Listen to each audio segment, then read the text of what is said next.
You know that moment when someone says something so fucking insulting that it literally changes the trajectory of your entire life? Yeah, that was Tuesday, March 15th, 2024, at exactly 8:47 p.m. in my own goddamn dining room. I'm Camille Hartman, 36, and I've been married to Rick Hartman for 11 years. 11 years of building a life together in our gorgeous Seattle home overlooking Elliott Bay. 11 years of supporting his real estate development company while climbing my own ladder as marketing director at a major tech firm. 11 years of thinking we were partners. I was dead wrong. It started with a simple question over our usual Tuesday night dinner. I'd been going through our credit card statements, something I did monthly because, I'm not actually an idiot, when I noticed a $15,000 charge I didn't recognize.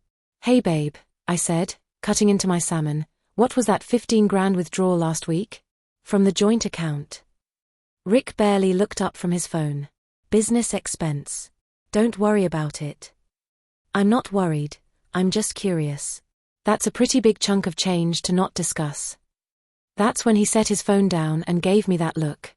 The one I'd been seeing more and more lately, like I was some annoying child asking why the sky is blue.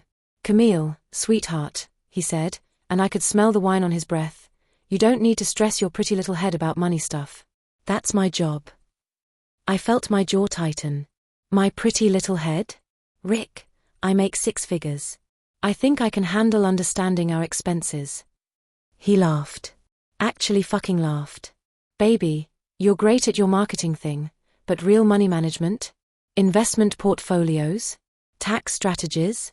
That requires a different kind of brain. You're just, not built for that kind of thinking. I set my fork down carefully. What kind of thinking would that be, exactly? Come on, don't get all feminist on me. I'm just saying men and women have different strengths. You're emotional, intuitive. I'm logical, analytical. It's basic biology. The audacity was breathtaking. This from a man who once tried to return a rental car with an empty tank because he forgot gas wasn't included, and who needed me to explain to him why you can't write off personal vacations as business expenses. So you're saying I'm too stupid to understand money? I didn't say stupid. You absolutely just said stupid. With extra words.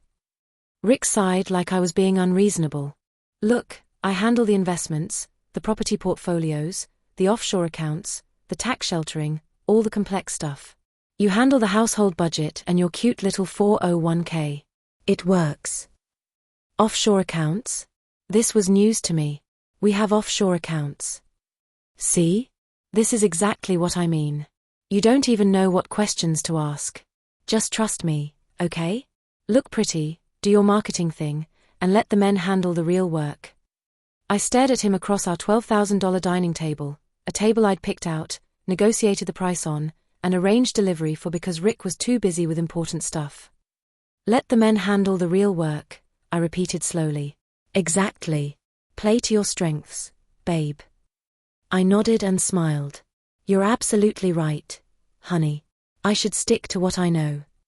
What I knew, Rick, was that you just made the biggest fucking mistake of your life. I excused myself to the bathroom and quietly texted my best friend Lena, emergency coffee tomorrow. DEFCON 1. When I came back, Rick was on the phone with someone, talking loudly about some property deal. I started clearing dishes, playing the good little wife, while listening to every word. She'd never see it coming if I decided to cut her out completely, he was saying, laughing. She doesn't even know about the Cayman accounts. Poor thing thinks our savings account is our big nest egg. My hand froze on his wine glass. Cut me out? The Cayman accounts? Prenup's ironclad, but honestly, she's so clueless about money she'd probably just take whatever I offered. I set the glass down gently and walked into the kitchen, my heart hammering. Rick was still talking, his voice carrying from the dining room. 11 years of handling everything while she played career woman. She has no idea what we're actually worth or where any of it is. I gripped the marble counter until my knuckles went white. The sheer fucking arrogance was stunning. Not only did he think I was too stupid to manage money, he was actively planning to screw me over financially. And he was dumb enough to discuss it on speakerphone in our own house.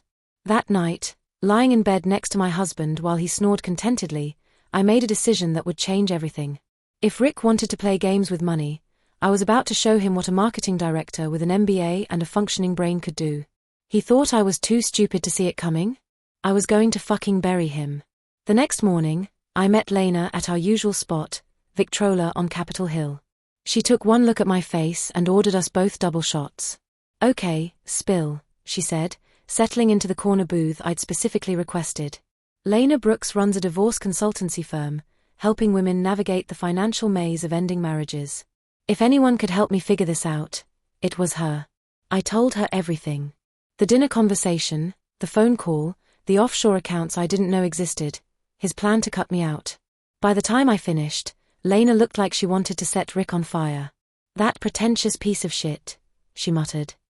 "Okay, first things first, you need to document everything. And I mean everything. Every account, every asset, every condescending comment. We're going to build a file that would make the FBI weep with joy." "How do I even start?" "He handles all the finances." Lena smiled, and it wasn't a nice smile. "Camille, honey, you've been married to this man for 11 years. You know his habits, his passwords, his routines. And you're smarter than he gives you credit for. We're going to use his arrogance against him." She was right. I did know Rick's patterns. His passwords were always the same formula: favorite sports team plus a significant year. Seahawks 2013. Mariners 1995. He used variations of this for everything because, despite his claims of superior male logic, he was actually lazy as hell. "Here's the plan," Lena continued. "You're going to become the most loving, supportive wife in Seattle while you systematically document every asset he has. And then we're going to move them." "Move them where?" "Somewhere he can't get them back." Over the next 3 weeks, I lived a double life.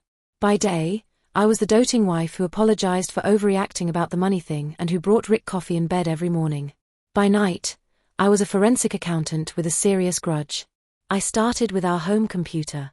Rick kept a folder labeled taxes that was actually a treasure trove of financial documents. Bank statements, investment portfolios, property deeds, insurance policies, all organized with a kind of meticulous detail that would have impressed me if I wasn't so pissed off about being excluded from it. What I found made my blood boil. We weren't just comfortable. We were wealthy. Like, seriously wealthy. Rick had been systematically understating our assets for years. That modest investment portfolio he'd mentioned?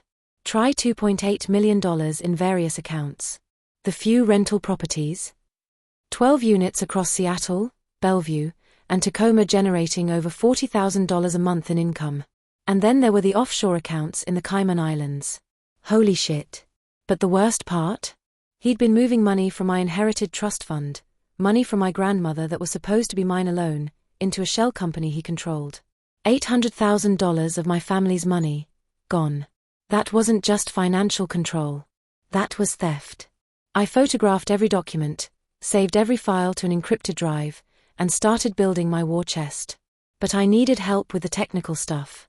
That's when Lena introduced me to Alan Rivers. Alan was everything Rick wasn't: quiet, careful, and smart enough to actually respect my intelligence. At 50, he'd been handling high-asset divorces for 20 years and had seen every trick in the book. "Your husband made 2 critical mistakes," he told me during our first meeting at his downtown office. "First, he assumed you'd never fight back. Second, he left your name on everything." "What do you mean?" "Joint accounts, joint property ownership, joint investment portfolios. In Washington state, that means you have just as much right to move those assets as he does. He thought keeping you ignorant would keep you powerless, but legally, you're equal partners. Can we really just move everything?" Alan smiled. "We can do better than that.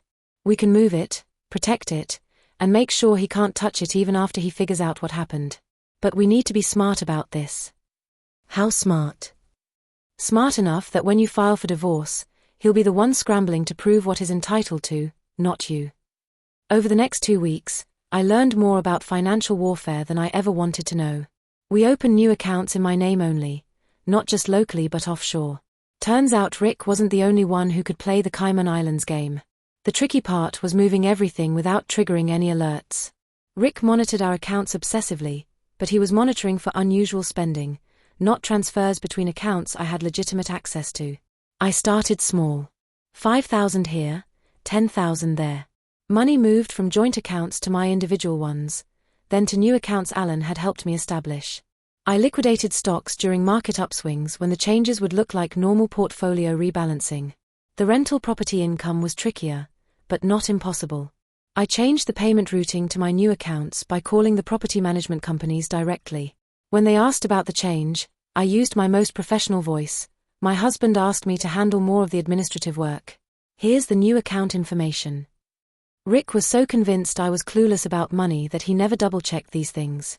Why would he? His pretty little wife was just following his instructions. Meanwhile, at home, I played my part perfectly. I asked him to explain basic investment concepts I already understood, letting him mansplain compound interest and tax deductions while I mentally calculated how much more of his money I was going to move the next day. "See, baby," he'd say, patting my hand like I was a child. "It's complicated stuff. Better to leave it to people who understand it. You're so smart, honey. I'm lucky to have you taking care of everything." He ate it up. 3 weeks into my campaign, I'd moved $1.8 million in assets to accounts Rick didn't know existed. I'd also documented every instance of financial abuse, every condescending comment, and every piece of evidence showing he'd been stealing from my trust fund. But I wasn't done yet. The nuclear option was still coming. By early April, I was ready to make my final move. But first, I needed Rick out of town and away from his office when everything went down. "Babe," I said over breakfast on a Thursday morning, "I was thinking, we haven't had a romantic getaway in forever. What about that bed and breakfast in Port Townsend you're always talking about? This weekend?" Rick looked up from his phone, surprised. "Really? I thought you said those places were boring." "I've been thinking about what you said. About me being too emotional, not appreciating the simple things. Maybe a quiet weekend would be good for us." His ego preened. That's really mature of you, Cam. "Yeah, let's do it." "Perfect." I booked us a suite at the old Consulate Inn for Friday through Sunday, making sure to choose a place with spotty cell service and no business center. Rick wouldn't be able to monitor his accounts or conduct any business. He'd be trapped in romantic paradise while I burned his financial world to the ground. Friday morning, we drove up to Port Townsend in Rick's Tesla. He was in a great mood, talking about how this was exactly what our marriage needed, how I was finally getting it. I smiled and nodded and mentally reviewed my timeline. 3 p.m., check into the hotel 4 p.m., Rick always took long showers before dinner 4:15 p.m., execute final transfers 5:30 p.m., meet with Alan to sign final documents 8 p.m., file for divorce electronically. The hotel was beautiful, a Victorian mansion overlooking the water. Under different circumstances, I might have actually enjoyed it. Instead, I was focused on the endgame. At exactly 4 p.m., Rick headed to the shower, whistling some Eagles song. "Take your time getting ready, babe. I want you to feel pampered." "Thanks, honey. I'll just check some emails real quick." As soon as I heard the water running, I opened his laptop. Rick was obsessively logged into everything: banking, investments, business accounts. He trusted me so completely it was almost sad. Almost. I pulled up the primary business account, the one with $850,000 that funded his development projects. With a few keystrokes, I initiated a transfer to an account I controlled. Then the secondary account. Then the emergency business fund. Each transfer required two-factor authentication, but Rick kept his phone on the bathroom counter. I could hear him singing in the shower as I typed in each verification code. $850,000. $320,000. $180,000. By the time Rick finished shampooing his hair, I'd moved $1.35 million out of his business accounts and into holding accounts that would take him weeks to trace. But I wasn't finished. I pulled up the property management software he used to monitor the rental income. With a few clicks, I changed the bank routing information for all 12 properties, redirecting the income stream to my new accounts. Then I changed his passwords. All of them. Banking, investments, property management, business accounts. Everything now required a password reset that would go to email accounts he didn't have access to. By 4:45 p.m., Rick Hartman was financially locked out of his own life, and he had no idea. I closed the laptop and refreshed my lipstick just as the shower turned off. "How do I look?" I asked when he emerged, toweling his hair. "Gorgeous as always," he said, kissing my cheek. "Ready for dinner?" "Absolutely." We had a lovely dinner at a waterfront restaurant. Rick ordered the most expensive wine on the menu and talked about his plans to expand the business, maybe buy a yacht, take more trips like this. I smiled and nodded and mentally calculated how much of his money was already in my control. After dinner, we walked along the marina hand in hand like a couple in love. Rick was relaxed, happy, completely unsuspecting. It was almost too easy. Back at the hotel, while Rick was setting up his phone charger, I stepped onto the balcony and called Alan. "It's done," I said quietly. "Everything's moved. Paperwork's ready. I'm filing the petition tonight. He'll get served on Monday. And the restraining order. Signed and ready. Based on the financial abuse documentation, you'll have exclusive access to the house and primary accounts during the proceedings." "Perfect. Camille, you sure about the timing? Once we file, there's no going back." I looked through the glass doors at Rick, who was sprawled on the bed watching ESPN, completely oblivious to what was coming. I've never been more sure of anything in my life. Sunday morning, Rick was in the shower again when his phone buzzed with an email notification. I glanced at the screen and saw it was from his bank, probably wondering about the unusual account activity. Time for the final act. When Rick came out of the bathroom, I was sitting on the bed with his phone in my hand, frowning at the screen. "Babe? Your bank sent some weird email about account transfers. Is everything okay?" Rick's face went from relaxed to concerned in about half a second. He grabbed the phone and started scrolling through the notification. What the hell? He tried to open the banking app, but it prompted him for a password reset. This isn't right. He tried logging into his investment accounts on his phone. Same thing. Password reset required. "Rick? What's wrong?" "I can't access my accounts. None of them." He was starting to panic, his voice getting higher. "Someone hacked me. Someone fucking hacked all my accounts." I put on my most concerned wife voice. "Oh my God, that's terrible. Should we call the bank?" "It's Sunday, they're closed. I need to get home. I need my computer, I need to call my broker." "But honey, we still have tonight. Can't it wait until tomorrow?" "Wait?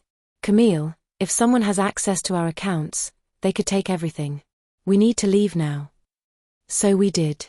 Rick drove back to Seattle like a man possessed, muttering about hackers and identity theft and how he was going to sue everyone.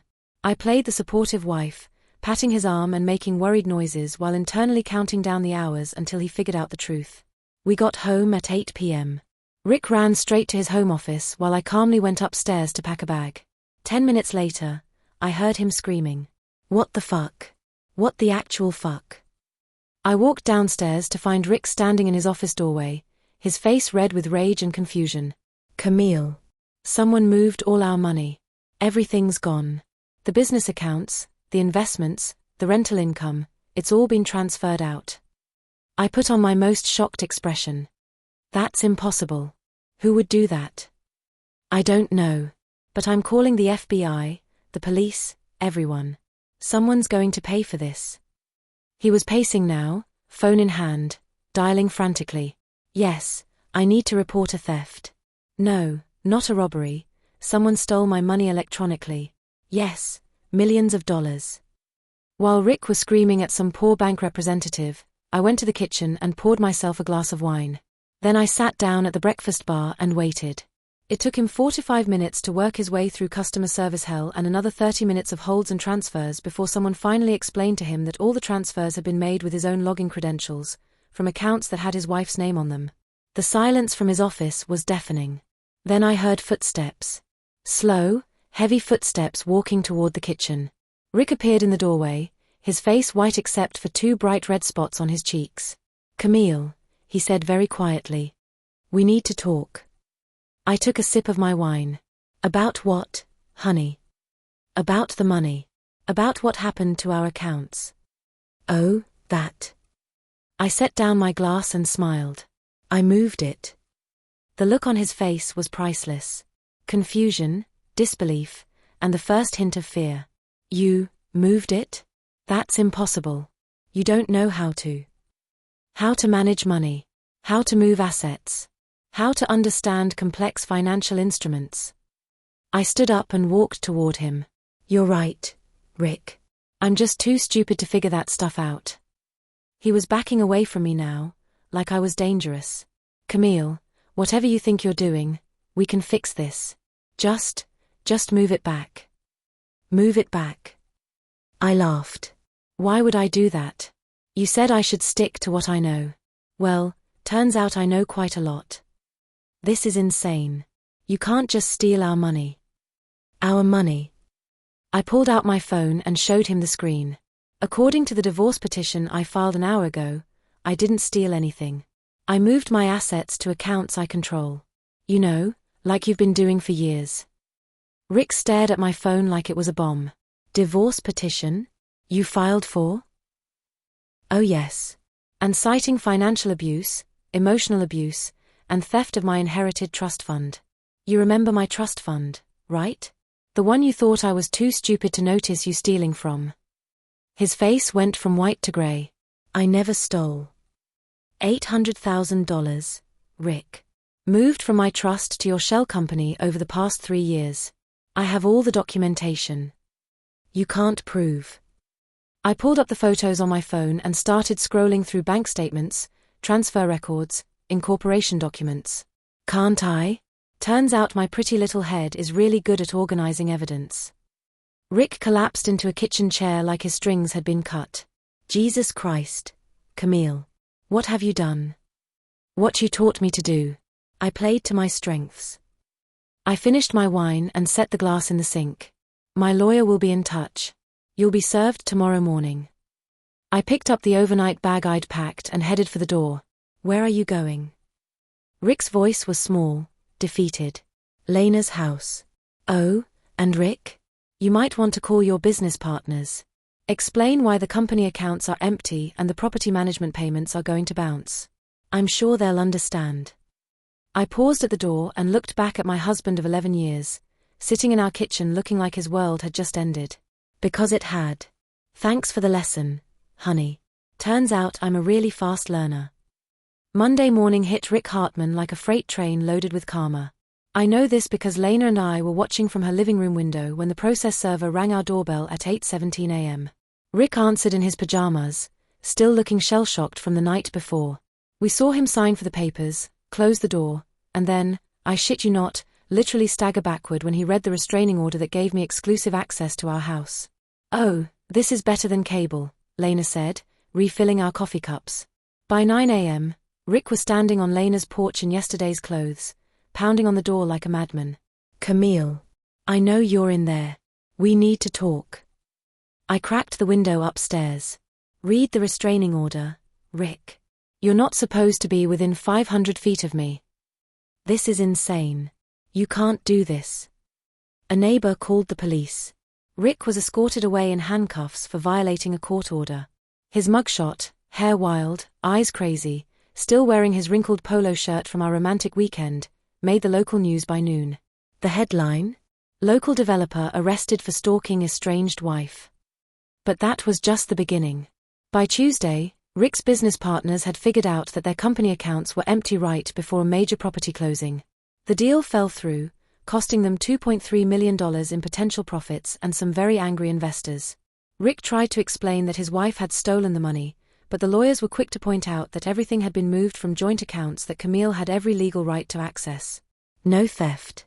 Just really bad financial planning on Rick's part. His partners were not sympathetic. You let your wife have access to the business accounts.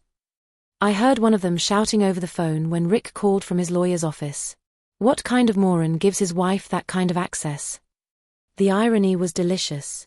Rick had spent years insisting I was too stupid to handle money, but somehow I was also smart enough to mastermind a complex financial heist?